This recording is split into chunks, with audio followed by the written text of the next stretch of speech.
Displacement method.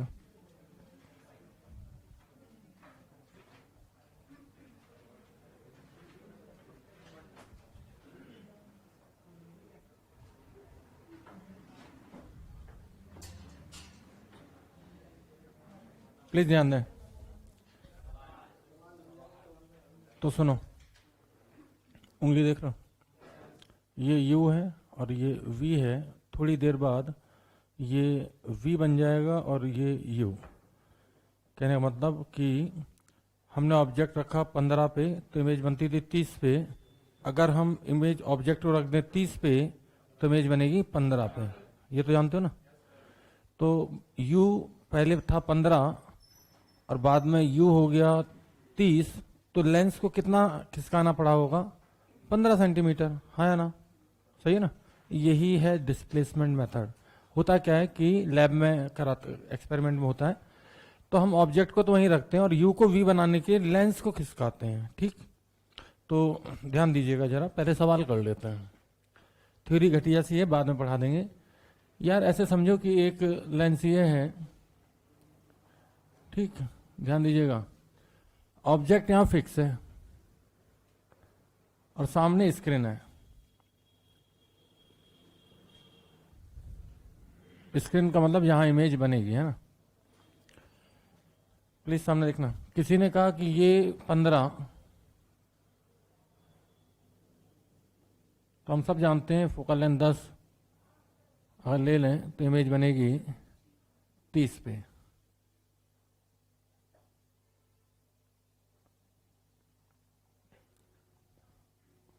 और double बड़ी बनेगी, मैग्निफिकेशन 2। ठीक, क्योंकि v बाई यू का रेशियो मैग्निफिकेशन होता है। अब किसी ने कहा कि लेंस को कितना खिसका है ताकि दोबारा से इमेज फिर से स्क्रीन पर बने। तो मुझे पता है कि ऑब्जेक्ट को 15 पे रखो तो इमेज 30 पे, और ऑब्जेक्ट को 30 पे रखो तो इमेज 15 पे। तो अब 15 को 30 बनाने के लिए ऑब्वियस है कि मुझे लेंस को, अब ये 30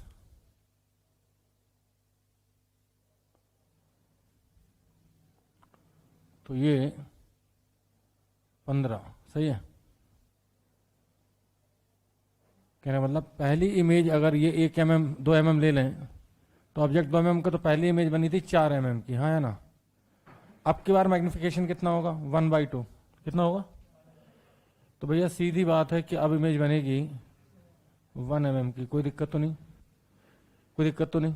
तो किसी ने पूछा कि लेंस को कितना खिसकाना पड़ा, तो सीधी बात है डिस्प्लेसमेंट हुआ 15 का। कोई दिक्कत? कोई दिक्कत तो नहीं? तो सीधी बात है, पहला मैग्निफिकेशन अगर 2 है तो दूसरा मैग्निफिकेशन 1/2 आएगा ही। सही।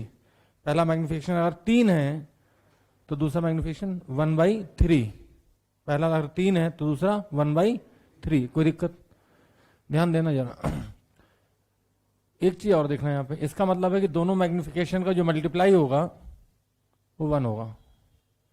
m1 इंटू m2 का जो मल्टीप्लाई होगा वो 1 होगा। कोई दिक्कत? कोई दिक्कत तो नहीं? पहला मैग्निफिकेशन था I1/O, दूसरा मैग्निफिकेशन था I2/O। तो यहां से मैं बोल सकता हूं कि जो ऑब्जेक्ट का साइज होगा अगर वो होगा रूट ऑफ I1 I2। कोई दिक्कत? कोई दिक्कत तो नहीं? कोई दिक्कत तो नहीं? सही है? ठीक। पहला मैग्निफिकेशन अगर 2 है तो दूसरा मैग्निफिकेशन 100% 1/2 होगा, क्योंकि u v बन गया और v u बन गया। तो पहले v बाई u निकाल लेते। अब u अगर v बन गया और v अगर u बन गया तो दूसरा मैग्निफिकेशन डेफिनेटली उसका रेसिप्रोकल आएगा। हाँ है ना? कोई दिक्कत तो नहीं? ठीक। IIT एडवांस में सवाल आया, ठीक, डीसी पांडे में, करीबन 15 लाइन के अंदर सॉल्व किया है इसको, 15 लाइन में। ठीक, चाहो तो चेक कर लेना। ध्यान देना, आप ही से पूछ लेते हैं। कह रहे हैं कि स्क्रीन और ऑब्जेक्ट के बीच की डिस्टेंस है 1.8 मीटर। उन्होंने आधा लेंस बनाया था, मैं पूरा बना देता हूं। डिस्प्लेस ना करके एक आधा यहां एक आधा यहां लिख दिया, तो बात तो वही है, लेंस को खिसकाओ या फिर डिस्प्लेस करो। ध्यान देना भैया,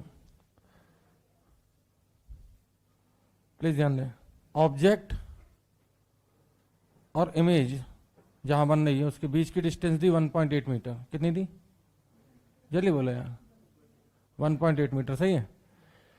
कह रहे हैं कि पहला मैग्निफिकेशन 2 है, तो यार 2 है, इसका मतलब अगर ये x है तो ये 2x होना चाहिए। पहला मैग्निफिकेशन 2 तभी आएगा जब v u से डबल हो। तो पहला मैग्निफिकेशन अगर 2 है तो ये बात पक्की है कि ये x, तो ये 2x। बस इतना ही दिया था, 1.8 दिया था और मैग्निफिकेशन दिया था पहला 2। कोई दिक्कत? तो यार x तो मुझे दिख गया, 3x बराबर 1.8, तो x बराबर, जल्दी बोलो, 0.6, हाँ है ना। और x 1.6, तो ये कितना 1.2। तो ये बात पक्की कि ये 0.6 से 1.2, तो ये बात पक्की कि ये अब 1.2 होगा और ये, तो पूछते हैं कि भैया दूसरा मैग्निफिकेशन कितना होगा। तो मैंने कहा यार पहला मैग्निफिकेशन 2, तो दूसरा 1/2। कोई दिक्कत? कोई दिक्कत तो नहीं, पक्की बात। फिर कहते हैं कि यार लेंस की फोकल लेंथ बता दो। अरे यार इससे तो घटिया कोई सवाल नहीं होगा, यू पता है मुझे, वी पता है, और तुम मुझसे कह रहे हो कि focal length of the lens बता दो। फार्मूला पता है मुझे, 1/v, किसी से भी निकालो, चाहे इससे निकाल लो चाहे इससे निकाल लो। तो 1.2 माइनस अपॉन 1 माइनस में 0.6 इक्वल टू 1/f। वैसे तो आप U V upon U plus V भी डायरेक्ट लगा सकते थे। यहाँ से देखें तो फोकल लेंथ देखो कितनी आएगी, 3 नहीं आएगी। देख लीजिए, मैं बता देता हूँ कैसे। इसको मैं लिख सकता हूँ 2/1.2, इसको 1 तो ये 3/1.2, तो उल्टा करेंगे तो 1.2/3, तो 1.3 का मतलब 0.4 मीटर। कोई दिक्कत? सही है। 10 नंबर दिए थे IIT एडवांस ने इस सवाल के लिए 1996 में, और करीबन DC पांडे जी ने सॉल्व किया, पता नहीं क्या किया उनने। ठीक, 10 से 12 लाइन के अंदर इसका सोल्यूशन है DC पांडे में। आज भी ये सवाल मौजूद है, बस अंतर क्या, ऐसे आधा आधा लेंस बना हुआ है। ठीक, कोई दिक्कत तो नहीं। अब किसी ने कहा यार, कुछ लोग डायरेक्ट ही पूछ लेते कि पहली इमेज बनी मान लो 4 सेंटीमीटर की, या पहली इमेज बनी 8 सेंटीमीटर की। तो यार पहली इमेज अगर 8 सेंटीमीटर की है ना, तो ऑब्जेक्ट की हाइट 4, हाँ या ना। अरे मैग्निफिकेशन 2 है और इमेज की हाइट तुम बता रहे हो कि 8, तो इसका मतलब है कि ऑब्जेक्ट रहा होगा 4 का। तो पूछते हैं कि दूसरी इमेज की हाइट क्या होगी। तो एक बात पक्की है कि दूसरी इमेज होगी 2 सेंटीमीटर। कोई दिक्कत? मैं सीधी सीधी भाषा में बोलूंगा तो बोलूंगा ये कि जो आज U1 है ना, वो कल V2 होगा, और जो आज V1 है वो कल U2 होगा। कोई दिक्कत इतने में? कोई दिक्कत तो नहीं। दोनों मैग्निफिकेशन का मल्टीप्लाई 1 होगा। कोई दिक्कत इतने में? आगे बढ़ जाऊं? ठीक, इसके बाद देखें तो सिर्फ एक फार्मूला है कि अगर कोई डायरेक्ट पूछ दे कि भैया x कितना आएगा, तो x तो हम निकाल ही सकते हैं। ठीक, x की वैल्यू कितनी आएगी भाई? अच्छा, कुछ लोग क्या करते हैं, डायरेक्ट x दे देते हैं, और एक फार्मूला और यहाँ पे बनता है m1 माइनस m2। तो डायरेक्ट x दे दिया और फोकल लेंथ पूछ रहे हैं, और मैग्निफिकेशन 1 देंगे कोई 2, तो यार 2 दिया तो इसका 1/2, तो 2 माइनस 1/2 करके x ऊपर दे देंगे तो फोकल लेंथ आ जाएगी। ठीक, ये फार्मूला डायरेक्ट याद रखना, कोई दिक्कत तो नहीं। अब पूरा सॉल्व कर देते हैं। क्या इसमें जितना सिखाया समझ गए? कोई भी सवाल दे कैसा भी, जैसे बोले मैग्निफिकेशन मान लो इसमें बोलता 3, कितना बोलता 3, तो ये सोच जाता है कि ये x तो ये 3x, तो टोटल 4x बराबर 1.8, तो x आ जाता, और x आ जाता तो 3x भी आ जाता। और अगर 3x x आ गया तो अगली डिस्टेंस इधर 3x उधर x। कोई दिक्कत? समझ गए बात को? और अगर x और 3x पता तो फोकल लेंथ निकालने में कितना सेकंड लग रहे हैं। कोई दिक्कत तो नहीं? समझ गए बात को? ठीक, चलिए अब पूरा पढ़ लेते हैं। तो भैया आपको बता दें कि ये लिया उन्होंने u, ठीक, इसको बोला v, और v को बोला उन्होंने d माइनस यू। d कौन सी डिस्टेंस है? d है ऑब्जेक्ट से स्क्रीन के बीच की डिस्टेंस। ठीक, कोई दिक्कत तो नहीं। अब जो पढ़ाऊंगा वो आपको यूज नहीं करना है कभी भी, जो मैंने यूज सिखाया वो यूज करना है। ये क्या है? u, ये क्या है? v, पलट दो बस, v u। कोई दिक्कत? अब u v बना और v u बना, तो यार ये तो साफ दिख रहा है कि कितना। अच्छा, इन्होंने ये भी पूछा था कि लेंस को इनके लेंस के बीच की डिस्टेंस बता दो, तो गधा बता देगा यार ये 0.6 से 1.2 है, तो बीच की डिस्टेंस जल्दी बोलो 0.6। कोई दिक्कत? यहाँ पे बीच की डिस्टेंस 15। ठीक, अब थ्योरी जो कि सब पढ़ाते हैं, कहने का मतलब मैंने मेन काम तो कर दिया बिना ही थ्योरी पढ़ाए। ठीक, जरूरत ही नहीं पड़ती मुझे थ्योरी की। लोग लिखते हैं इसको u, इसको v को d माइनस यू। ठीक, और फिर कुछ ऐसा लिखते हैं फार्मूला लगा के 1/v माइनस 1/u बराबर 1/f। प्लीज सामने देखते रहिएगा। तो 1/v को लिखा d माइनस यू और इसको लिखा माइनस यू बराबर 1/f। तो यहां से बनती है क्वाड्रेटिक। क्या बनती है? क्वाड्रेटिक कुछ ये बनेगी you square minus D you plus D F बराबर 0। फिर यहां से 2 रूट आते हैं। क्या आपको रूट निकालना आते हैं क्वाड्रेटिक के? माइनस बी, याद है ना, धराचार। माइनस बी का मतलब है minus minus plus D plus minus, तो प्लस यहां लिख लेता हूं मैं, बी स्क्वायर माइनस 4ac, तो डी स्क्वायर माइनस, जल्दी बोलो, 4df। कोई दिक्कत? कोई दिक्कत तो नहीं? यहां से आप चाहे तो डी कॉमन ले सकते हैं अपॉन 2। ठीक, कहना मतलब u1 की वैल्यू आ जाएगी d plus under root of d into D minus 4f upon 2। कोई दिक्कत? अब u1 पता है तो हमें v1 भी निकाल लेंगे। v1 कितना आएगा भाई? v1 निकालना तो d माइनस u1 करेंगे, और जब आप करेंगे ना इसको माइनस, तो आपको दिखेगा कि ये आएगा d minus of under root of d into D minus 4f/2। तो यार ये साफ दिख रहा है कि इसी का दूसरा रूट है। अगर मैं u2 निकालूं इसमें u2 तो एक रूट तो प्लस में आता था, एक किस में आता था? माइनस में। तो ये देखोगे तो अब लोग क्या करते हैं, इतनी थ्योरी जब लिखा देते हैं तब बोलते हैं कि यार देखो जो u2 था वो v1 बन गया, और v2 निकालोगे तो वो u1 के बराबर आता है। जब इतना सब कर लिया तब जाके कोई दिक्कत तो नहीं? कोई दिक्कत तो नहीं? यार u1 पता, v1 पता। फिर एक सज्जन है मेरे पास, बोले सर m मैग्निफिकेशन चाहिए, मैग्निफिकेशन m1। तो ऊपर लिख दूं? m1 कैसे निकलेगा भाई? v1/u1 से। अब भैया इसको इससे जब डिवाइड करोगे तो पता चला कि m1 आ रहा है इतना बड़ा। इतनी थ्योरी पढ़ाने के बाद अगर तुम सवाल करवाओगे और इसके बाद भी गारंटी नहीं सवाल हो जाए, फिर u1 2 से 2 कट गया ना, तो ये आप कहोगे सर आप क्या करवा रहे हो? तो भैया सब करवाते हैं एलन के मॉड्यूल में, रेजोनेंस वाले तो यही पढ़ाते हैं। फिर लिखेंगे I1/O। I1 यहाँ पे ऑब्जेक्ट की हाइट, इमेज की हाइट है ना, इमेज की हाइट I1 और ऑब्जेक्ट की हाइट O। फिर M2 लिखेंगे। M2 लिखने के बाद मुझे लगता है कॉपी भरो अभियान चल रहा है, डी प्लस अपॉन, फिर जब ये सब लिख लेंगे ना, फिर कहेंगे कि हाँ अगर m1 m2 को मल्टीप्लाई करें तो m1 m2 को मल्टीप्लाई करने पे आता है 1। मल्टीप्लाई करने 1 दिख रहा है, ये इससे कट जाएगा, ये इससे कट जाएगा। ठीक, तो 1 आएगा। फिर बोलेंगे कि I1/O इंटू I2/O का मल्टीप्लाई चूंकि 1 है तो इसलिए ऑब्जेक्ट की हाइट रूट I1 I2। कोई दिक्कत है यहाँ पे? ठीक, इतने पे भी पेट नहीं भरता तो बोलते हैं कि सर u कैसे बना? x, हाँ x निकालना। अब x कैसे निकालेंगे?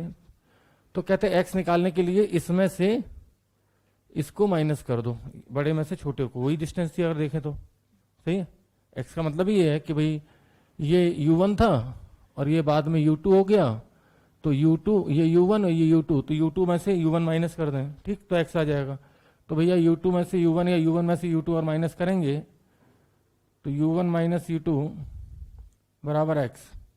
कि भाई कितना शिफ्ट किया? तो जब यार इसमें से माइनस करोगे तो ये कट जाएगा और ये ऐड हो जाएगा, तो ये हो जाएगा under root of D into D minus. लेकिन इतना टाइम किसके पास है कि यार पहले डी देखे फिर एफ देखे? एफ तो तुमने इस सवाल में देखे तो एफ दिया ही नहीं है, सिर्फ डी दिया और पहला मैग्निफिकेशन दिया। ठीक, कोई दिक्कत तो नहीं? और फोकल लेंथ पूछी थी तो फिर मैंने एक फार्मूला वो वाला बना लिया यहाँ पे। तो x की वैल्यू चाहो तो ऐसे भी आप निकाल सकते हो, कितनी? Under root of d into D minus 4f। Please ध्यान दें, आपको सिर्फ ये ब्रैकेट याद रखना है बस। कहने का मतलब इधर जो भी मैंने लिखा है वो सब क्या है? गधा छाप है। चूंकि सब लिखते हैं इसलिए मैंने भी लिखा। आप चाहें तो मॉड्यूल अपने पुराने नोट्स देख सकते हैं, उसमें यही लिखा होगा। लेकिन मुझे तो इसकी भी जरूरत नहीं है, इसकी भी नहीं है। मुझे सिर्फ काय की जरूरत है? 2 उंगली की। ये है u, ये v और ये v, तो ये u। कोई दिक्कत? और अगर पहला मैग्निफिकेशन 2 है तो दूसरा मैग्निफिकेशन, और 2 मैग्निफिकेशन का मतलब होता है कि इधर की डिस्टेंस x, इधर की डिस्टेंस 2x। 3 होता तो इधर की x इधर की 3x, कोई दिक्कत इतने में? कोई दिक्कत तो नहीं? ठीक है। हाँ, अब ध्यान दें, अगर किसी को मामू बनाना हो तो आपको बता दें कि यहाँ पे 2 रूट केवल तभी आएंगे, ध्यान देना जरा, 2 रूट केवल तभी आएंगे जब d ग्रेटर देन 4f हो। कहने का मतलब पूरी कहानी तभी वैलिड है जब डिस्क्रिमिनेंट 4f से बड़ा हो। कोई दिक्कत? क्वाड्रेटिक इक्वेशन में 2 रूट तभी आते थे जब b square minus 4ac is greater than 0, याद आया? तो अगर ये ग्रेटर देन 0 करोगे तो d इज ग्रेटर देन क्या आ जाएगा? 4f। ठीक, अगर d 4f ना होके d 4f के बराबर हो जाए तो d अगर 4f हो गया तो ये कट गया, और ये कट गया तो d/2 खिसका ही नहीं पाओगे, u भी d/2 और v भी u1 बराबर u2 बराबर v1 बराबर v2 बराबर d/2। d/2 का मतलब सीधी बात है कि इधर 2f पर रखो और इमेज इधर 2f पर बना लो, सही है? और अब तो लेंस हिलेगा ही नहीं, ठीक। लेकिन अगर d की वैल्यू 4f से कम हो गई भैया तो बोल देना कि u की किसी भी वैल्यू के लिए इमेज फॉर्म, ऐसा कोई u नहीं है जिसके लिए इमेज स्क्रीन पे बने। No image is formed on screen for any value of u। No image, number मत समझना, no image is formed on screen. अगर u की वैल्यू d 4f से बड़ी है तो कितनी बार इमेज बनेगी? 2 इमेजेस। कितनी? 2। u अगर 4f के बराबर है तो सिर्फ कितनी बनेगी? 1। 2f पे इधर रखो, उधर 2f पे बना लो। और अगर d की वैल्यू 4f से कम हो गई तो u की किसी भी वैल्यू के लिए कोई भी स्क्रीन पे इमेज नहीं बनेगी। और सबसे ज्यादा यहीं पे लोग खेलते हैं, मैं तो यहीं पे खेलूं क्योंकि मैंने ही सिखाया। अब कैसे आउट करूंगा तो मैं क्या करूंगा ना कि f दे दूंगा 10 और d दे दूंगा 30 और बोलूंगा u की किस वैल्यू के लिए इमेज स्क्रीन पे बनेगी। तो u दे दूंगा 10 और d दे दूंगा 30, मतलब कि 3f, तो आंसर होगा कि इमेज स्क्रीन पे बनेगी ही नहीं। कोई दिक्कत? समझ के बात को? तो डेफिनेटली मुझे d की वैल्यू 4f से तो बड़ी देनी पड़ेगी। आप किसी सवाल में देख लीजिए, यहाँ पे f कितना है? 0.4, तो अगर इसको 4 टाइम्स करें तो 1.6, जबकि d कितना दिया? 1.8। दिख गया? f कितना होता है यहाँ? 10, और यहाँ पे d अगर देखें तो कितना है? 45। कितना है? 45। तो 4f से बड़ा। तो d की वैल्यू अगर 4f से बड़ी है तो u की 2 वैल्यू के लिए इमेज स्क्रीन पे बनेगी। अगर d की वैल्यू 4f के बराबर है तो सिर्फ एक वैल्यू इधर 2f पे रखो, उधर 2f पे बना लो इमेज, ठीक, एक इमेज बनेगी। और अगर d की वैल्यू 2f से कम है तो किसी भी वैल्यू के लिए इमेज स्क्रीन पे फॉर्म नहीं होगी। कोई दिक्कत तो नहीं? बाकी क्या याद रखना? वो ब्रैकेट एट मैक्स, बस।